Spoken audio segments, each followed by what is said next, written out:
শুরুতে জানিয়ে দেব ইসরায়েলে হিজবুল্লাহর অবিরাম রকেট হামলা ৯ স্থানে সংঘর্ষ।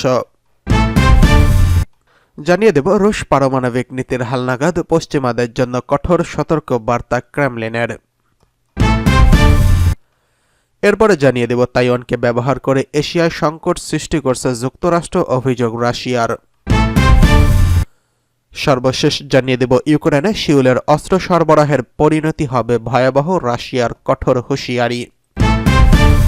ইসরায়েলে হিজবুল্লাহর অবিরাম রকেট হামলা, ৯ স্থানে সংঘর্ষ।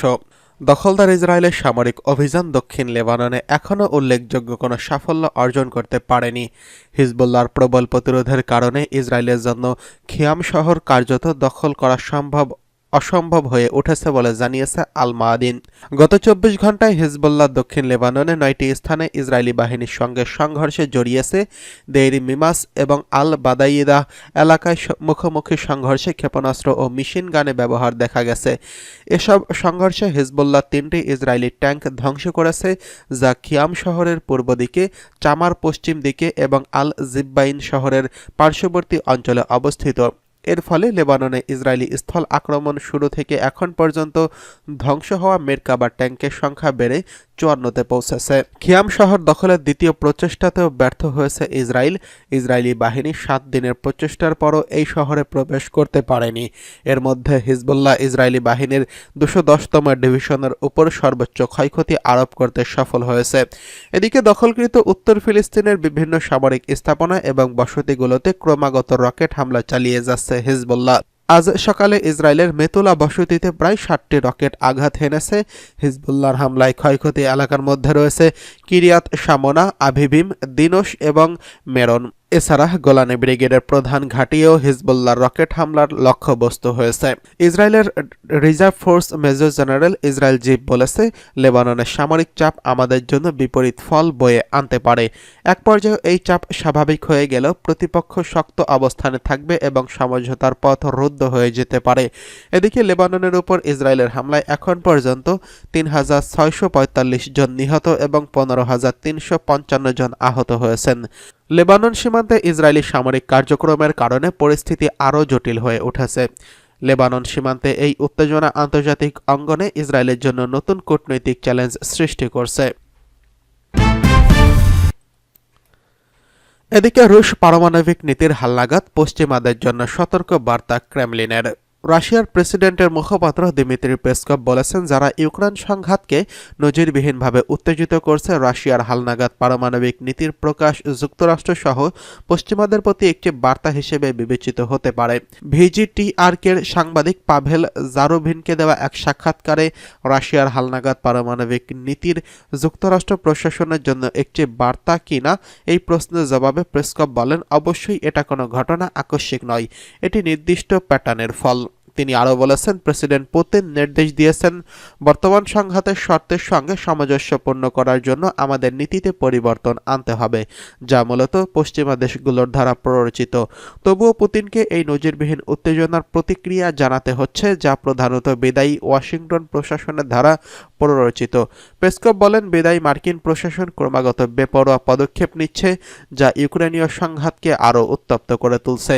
গত ১৯ নভেম্বর রুশ প্রেসিডেন্ট ভ্লাদিমির পুতিন রুশ ফেডারেশনের পারমাণবিক প্রতিরোধের রাষ্ট্রীয় মূলনীতির নামে হালনাগাদ পারমাণবিক নীতি অনুমোদনের ডিক্রিতে স্বাক্ষর করেছেন। নতুন মূলনীতির মূল উদ্দেশ্য হল দেশের সার্বভৌমত্ব রক্ষার চূড়ান্ত মাধ্যম হিসেবে পারমাণবিক অস্ত্র ব্যবহার।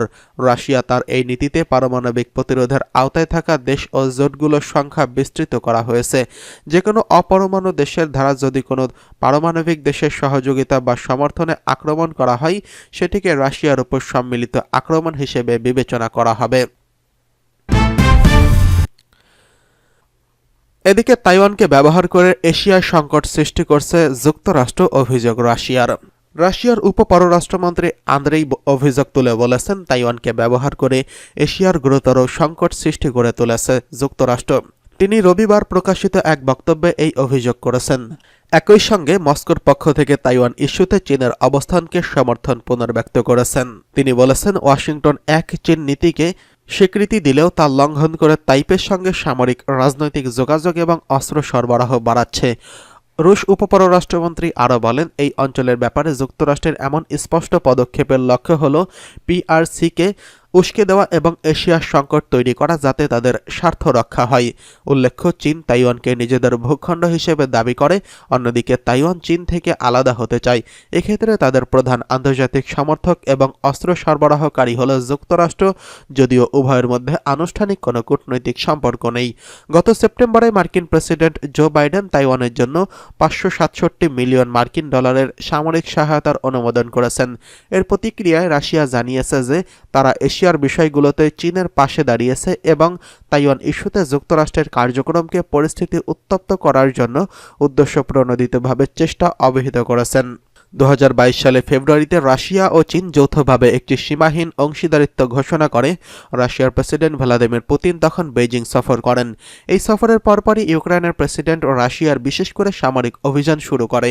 এদিকে এশিয়ার ভূরাজনৈতিক পরিস্থিতি এবং যুক্তরাষ্ট্র চীন রাশিয়া সম্পর্কের এই দিকটি ভবিষ্যতে আন্তর্জাতিক রাজনীতিতে গুরুত্বপূর্ণ প্রভাব ফেলতে পারে বলে মনে করছেন বিশ্লেষকরা।